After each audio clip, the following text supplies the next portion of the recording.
looking at because you're predominantly looking at indoor air environments. Why is it that the quality of our air indoors is the most important thing when it comes to our health? Well, I think mainly because we spend 90% of our time indoors. Mm, And, I think everybody can relate to that. I am home right now having this podcast with you. You're at home right now. mm, COVID has shifted us from office spaces to our, home office spaces. And we're spending more time than ever before inside these homes.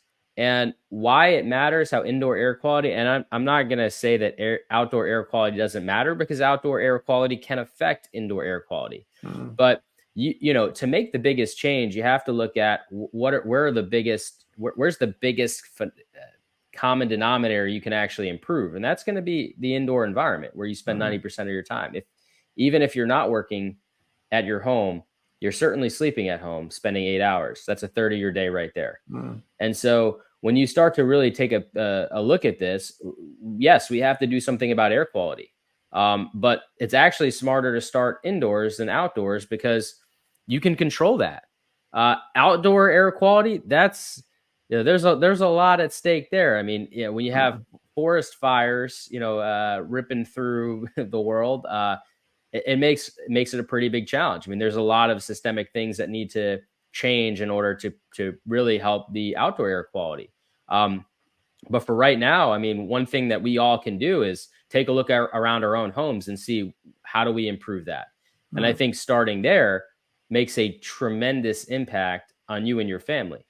Yeah, yeah, absolutely, absolutely. And I think you're right that today, in today's society, certainly the last 10 years, people have started to spend more and more time at home. And obviously, since 2020, a lot of people have been doing, as you said, a lot more work from home as well. I mean, I was already moving in that direction prior to 2020, but I've pretty much made the shift almost 100% to working from home. Probably I do a little bit of work outside, but very, very rarely these days. So yeah, you're right. It's definitely where most of us spend most of our time, but it's also the space that we can control the most. I guess the other challenge that a lot of people have, if they do still work in an office or a factory or wherever it might be, they have less control over the air that they breathe. Um, the other thing, while you were talking as well about outside, obviously volcano eruptions. I know, like I don't live near a volcano. I suppose Iceland is probably the closest active volcano to where I am. But if a volcano goes off, obviously that sprays a hell of a lot of stuff into the air that can linger for a very long time as well, right?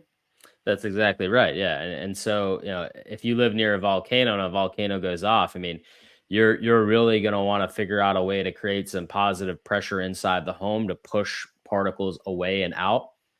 You're obviously going to want to keep doors and windows closed. I mean, that's if you're not in an evacuation zone where you have to get out and you could actually Mm, stay. But it's going to spew out hot lava, right? It's going to burn pretty much everything in its pathway. It's going to release tons of particles in the air, and all that ash and things of that nature. That's not good to breathe in, especially if it's affecting, nearby structures where it could be burning plastic and things of that nature. You're mm, talking about, lots of chemicals that get released into the air that you could be breathing in. What's interesting about air quality itself is people don't understand it, right? That we understand that there's pretty much three forms of matter, right? Gas, liquid, particle, solid. Um, Pretty much what we're really worried about is the particle side of things, because even when things are a liquid, even when things are a gas, right? It's still a particle. mm, And if these particles have an ability to enter our bloodstream just by breathing, and put this in mind, I mean, a lot of particles can enter your body with just one breath. I mean, we're talking the potential of hundreds of millions. It is really important that, we kind of look at this from a different perspective so we can really plan for the worst. And if we can plan for the worst, then we can really do something and control it.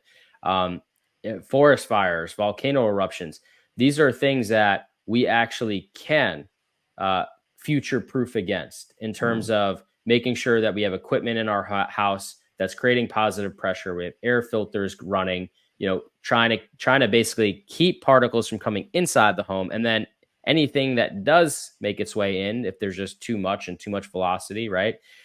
We still have ways of removing it so that our bodies and our lungs are not the air filter.